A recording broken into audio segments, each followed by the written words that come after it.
Hey everyone, we are back. We are now with Jane Metcalfe. Hi. Hey, thank How's you it for going? coming on. My pleasure. Yes, I'm so excited. Hey. So Jane founded Wired 25 years ago, sold it off now started NEO.LIFE a year ago, and I love getting her emails. Thank you. So we love sending them. Yeah. So It's super NEO.LIFE is going to be in the bio as well. Check it out. Okay. Tell us a bit, like, what was this transition like? Nah, Wired, NEO.LIFE. Like, Yes. Well, what you're missing is the 20 years in between, which I'm happy to, concatenate if you want.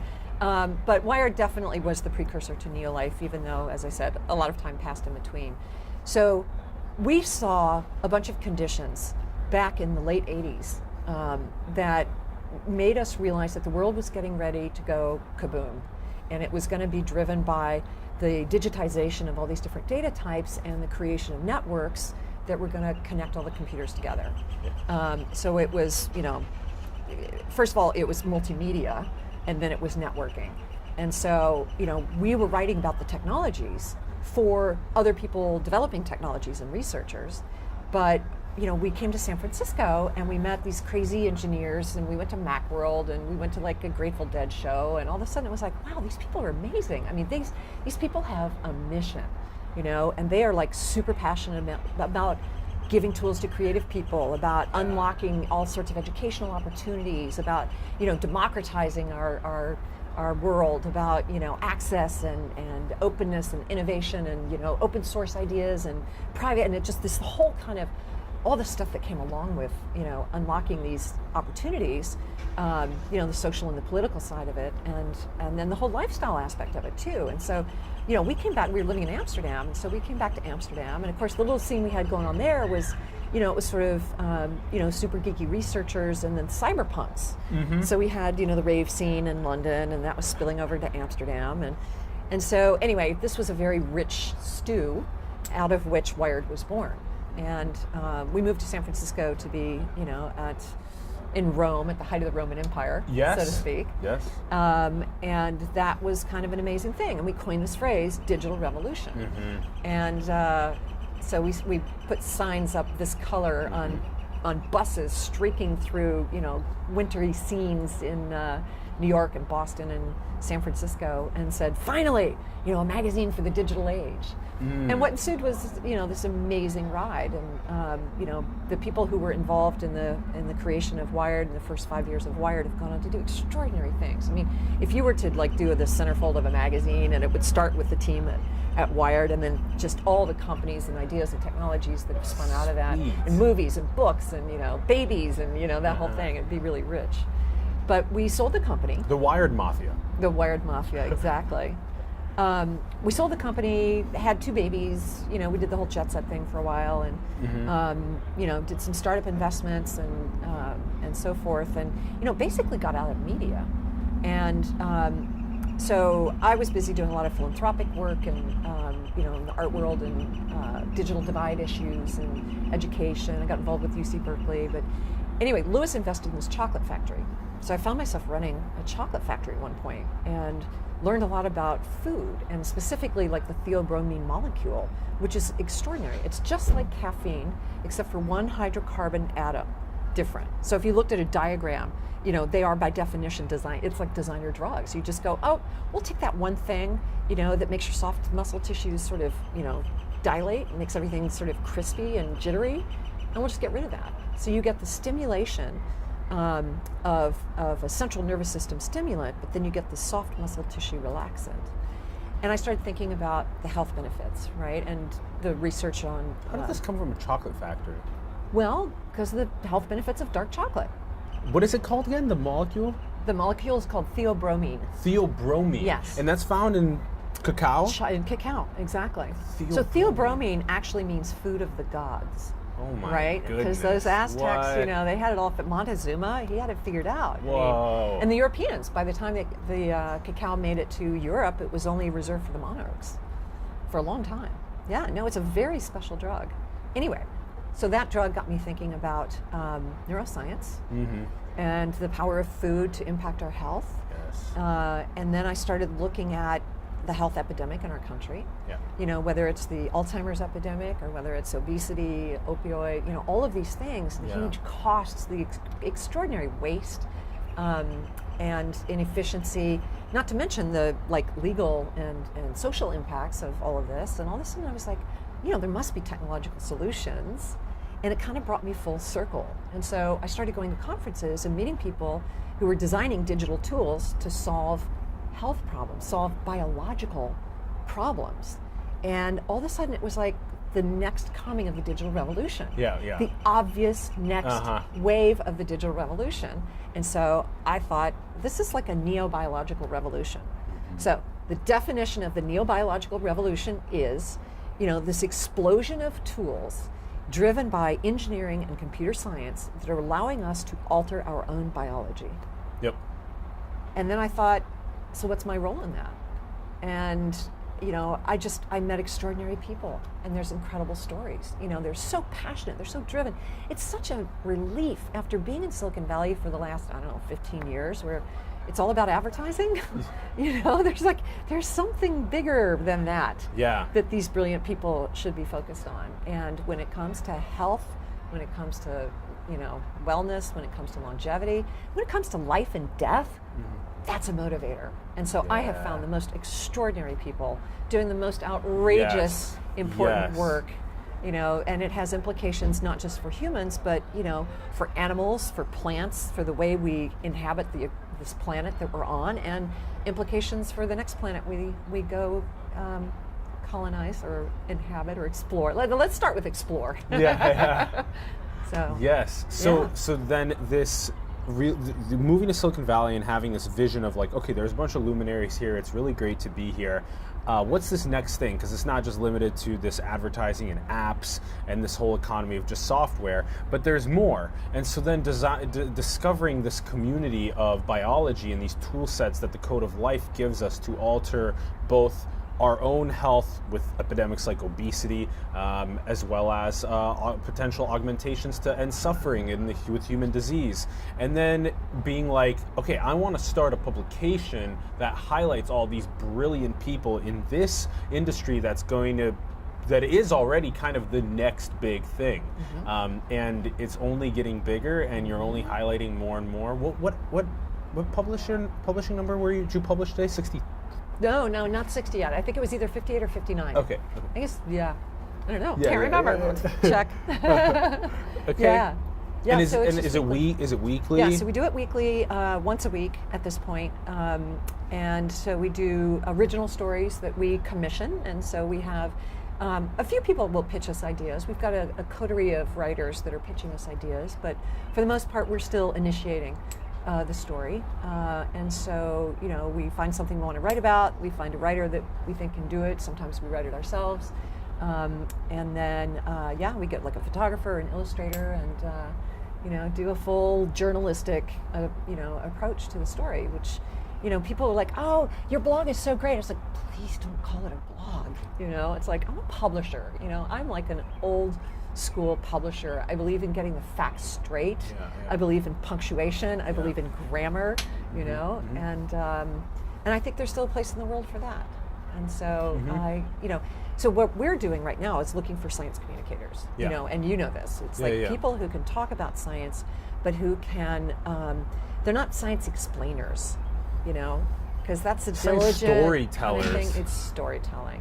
You know, it's what's the hook. I had a friend, a neuroscientist, and he's, sent me a couple of papers, and I'm busy, and I'm flying, and I'm talking, and publishing, and it's like, dude, tell me what's important about this, you know, and that's where the story starts. And so for so many scientists, that's where it ends. My work is already done here, and it's like, no, you're just starting, you know, and I want to hear about all the failures that led up to that one result, or the day when you finally kick the whole thing over, and that's when the aha moment, you know, the accident that led to all of, you know, it's those little things. Or your elevator pitch.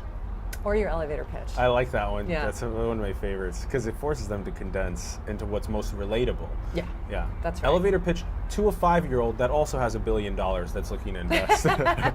So I don't want that. I actually don't want that. Because I think there's plenty of people who do that. You know, the mainstream media, whether that's online or in print or whatever, are doing that. And I see this big sweet spot for NEO.LIFE, which is in between the mainstream media, who, as long as a 5-year-old can follow it, and that's fine, and it's going to be pretty superficial, and we're just going to find that little hook because we know you're going to click right through to the next story in a split second.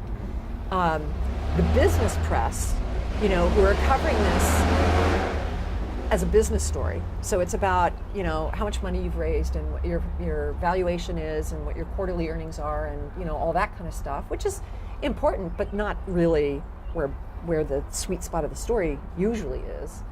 And the more scientific and technical publications, which is where their papers are being published. So in between is this sweet spot. So I'm not writing for a 5-year-old. I'm writing for a high school senior. Yeah. You know what I mean? I'm writing for the person who wants a little more detail. Yeah. I just want to go a little bit deeper. I want to understand things a little bit more. And scientists really have a hard time because they'll either write for a scientific technical audience or they'll talk to a 5-year-old, but something in between. So that's what we're doing. We're sort of, we're working with scientists and we're working with writers who get that spot that we're going for. And I typically over-exaggerate by saying the 5-year-old because our show does a lot of the communicating to more like of a high school level as well, where we take the technical brains of such amazing, diverse people, but then we try and figure out how to make it relatable to either high school or young adults, and especially ones that might not be familiar with what RNA is, because it's actually tough stuff, right? And it's not that relatable because it's not really visible or tangible. And so that's another tough thing is there's so many technologies in biology especially that are not really visible or tangible. And so because of that, then people are like, all right, now you have to really do a good job at storytelling to get it into people. Yeah. Okay, so now... Well, that's interesting, go ahead. right? So through high school, you start your first, biology class is sort of like 5th grade or something when puberty begins, right? It's like, oh, we better get these kids primed for this, right? And then they come back in like 8th or 9th grade, once you've had a little bit more math, and they try and approach it again. But then you have to go off and learn chemistry and physics, before you come back to biology.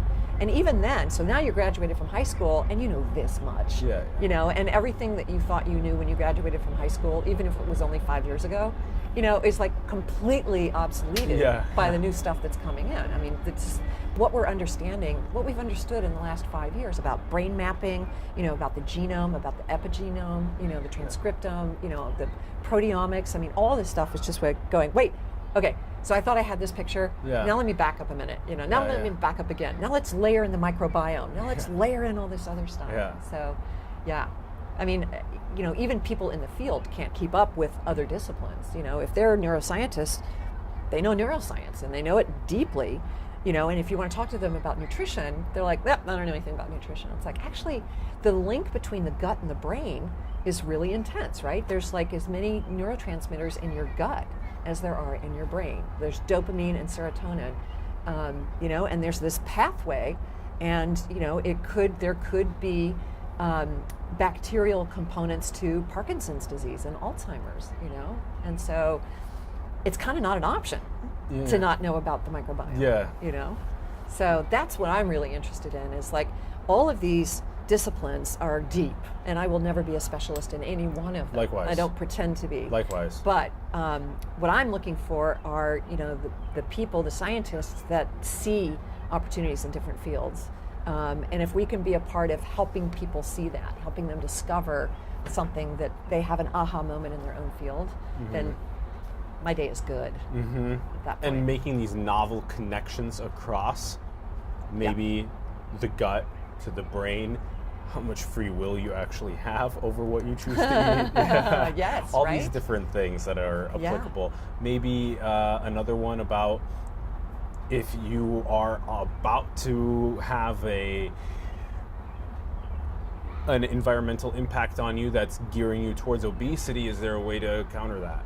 And can we get to a point where this is becoming an actual integrated part of our culture? And objectively, who wants to be obese? Do you really want to be obese? No. Well, then can we make it almost objectively true that nobody wants to be obese? And then can we work on that together? Can all 7.5 billion people sign off on that? That would be great. And so that way, maybe we can actually open up these data sets to be more horizontal, so that way we can actually run the machine learning across them, and you can be safe that your data is not being infringed upon by Cambridge Analytica. So this seems to be a passion of yours over this last year, huge passion. Huge. As a science communicator, you're like all over biotech right now. Oh yeah, no, I wake up every morning and it's, and this is what you wait for in life, for lightning to strike twice, because, I had that with Wired. I woke up every morning, it was like, I just went looking for evidence of the digital revolution. Yeah. And it was just so much fun. And whether it was, accumulating that evidence for editorial purposes, or whether it was accumulating that evidence to go explain to an advertiser why they needed to advertise with us. Yeah. It was like, for me, it was all the same. I didn't care. It's like I was on a mission. Yeah. And that's a privilege. It is a to privilege. To be able to find something like you have, that really gets your goose, steaming, gets you smoking every morning. I mean, it's like. But it should also be. It should require a little bit of alignment and hard work to figure out what that thing is for the child that brings them the fulfillment, but also it should be something that we facilitate as a civilization to make it easier for children and parents to find that thing for themselves. I totally agree. Otherwise, we end up in the world that we kind of observe right now. What is this 9 to 5 where people don't like their job? This is not the way that civilization should be designed. Oh, let's not even talk about the 9 to 5. Let's start with the fact that we plunk a kid down in a chair, in first grade, and then we make that kid sit in that chair for 12 years, and then they graduate and they go sit in another chair for 4 years, and then they graduate, and guess what? Now you get to go sit in a fucking chair in front of a computer screen for the rest of your life. Yay, you're an adult. Is it any surprise my kids were like, I don't want to grow up? Yeah. I mean, my son, I adore him and he loves what he's doing, but, he's learning mechanical engineering by sitting in a room listening to professors talk at him. Instead of actually tinkering with the technology and being creative with it. Why can't we get that lecture thing from video, where you can control it at your own pace, you can do it at your own time, and then have these communal experiences on college campuses be all about, finding your cohort of people, whether they're a freshman or a senior. I need a designer, I need a computer scientist, I need a big data person, I need a, whatever. Let's pull this thing together because our assignment is boom, and it's like working across these disciplines. That needs to start young, and we have these great models of it that have never infiltrated our bigger systems. And so they remain these lovely little examples of what education could be. And we've been talking about it for 50, 60 years. Seymour Papert was talking about this in the 60s and 70s. We know this is how people work best. We know this is how they learn. And you know what? Here we are in the 21st century. It's 2018. And guess what we're getting? Gamification! Yeah. That's the answer. It's like, that's still not the answer. I still think there's a better way to do it. And gamification became hella distracting away from automation and AI, because if everyone's attention is now off of automation and AI and it's focused on playing the little lottery systems on social media and their games, we have a huge problem, because that is literally drinking wine on the back of the plane as the pilot had a heart attack and nobody's freaking accelerating to the front to go try and pick up the controls and go and land the plane. So I'm very, very aware of what is coming if a parent is birthing a child right now, handing them over an iPad, child's playing with the iPad, and then all of a sudden the child's trying to become an accountant or a lawyer or a service industry worker, barista or whatever, and then they're like, wait, what do you mean the job's not there for me anymore? What do you mean I was trained to do this? Yeah, but now we have this augmented reality headset where you can actually retrain yourself to have a different position, to have a different skill set, and you can collaborate with people in location agnosticism across the world on a project using these augmented reality tools. I hope we're there. I hope biotech ends up taking a huge bet in augmented reality, because I think that if people can collaborate across the world on observing microbiome or observing molecule effect on tumors, there's so many cool ways for them to collaborate in the biotech industry. How about you give us let's wrap it up by asking you, what is one of your most favorite things that you're looking forward to in the biotech explosion? Oh man. See, there's favorite, there's impactful, there's terrifying, there's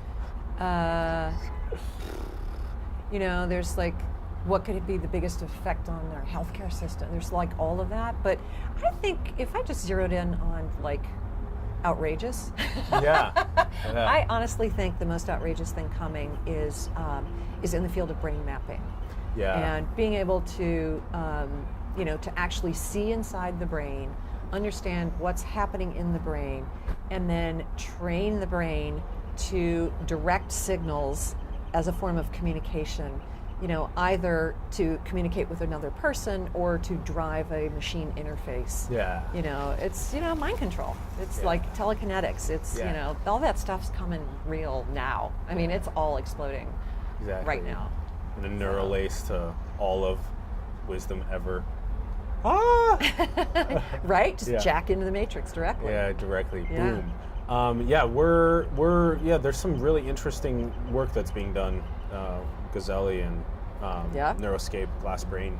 And Open Water. Open Water, Mary Lou Jepsen. Yeah, exactly. She's on Can't fire. forgive her. Yeah, I know. She is. I know we've been trying to nail her down for the show. She's like in New York right now. She's always around. She's on the move. Yeah, on the move, hardcore. Well, and then there's like neuropriming, it's like, what can you do to set your brain up so that what you do for the next 45 minutes with intention will be grooved into your neuronal pathways. And guess what? One of the easiest things to do is just to put your phone on silent and put it to the side. Right? Exactly. Or let's start by getting a good night's sleep the night before. Yeah.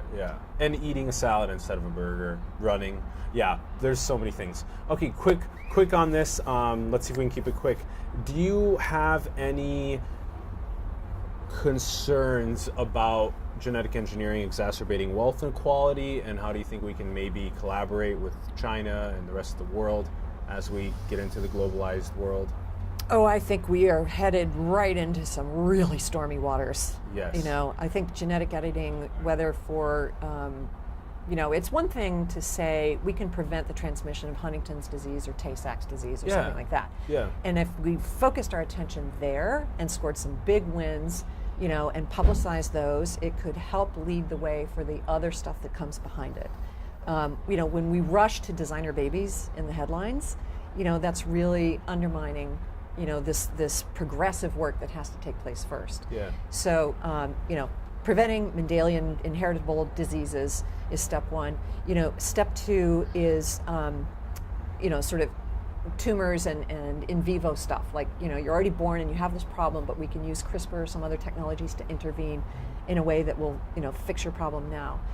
I think personally step three is food, and if we can do things with gene editing that will increase the drought tolerance, for instance, or increase crop yields so that farmers can actually earn a living, I think these things have huge potential to really transform massive percentage of the population on the planet. If we can also do things that will lower the impact of pesticides and fertilizers on the planet, these are all really big wins. And there's research happening in all these other areas, but I think from a commercial standpoint and from a sort of a strategic standpoint, those things make a lot of sense. Because the rest of it, the minute you get us beyond that, all the rest of it is wide open to ethical, moral, religious, slippery slopes. And I got to say, there are no easy answers to these questions. And that's why we ask them. Yeah, exactly. I just hope that we can be part of, the archive of material that people can go to when they're trying to understand what these issues are, with a very progressive bent on, I believe in technology as a solution to our problems, and it's a way to move forward. So, that's my that's my angle. I'm pretty upfront about it. So you're going to get a biased opinion here, but I honestly believe this is the best thing for the planet and the species. Yeah, so. I agree, and we have you listed those good steps. I thought those were great. Okay, but it wasn't quick, was it? And it's not an easy answer. It's a tough answer. Okay, last question. What is the deepest emotion you've ever felt? Fear. Yeah. What's, because love is, it's all of this. Fear is deep inside, you know, and so if you can get rid of that thing deep inside, then you've got room for the biggest emotion. But I think fear is the deepest thing that you got to root it out. Jane, thank you so much My for pleasure. joining us. Greatly appreciate it. Thanks for having me. Thank you. All right. Awesome.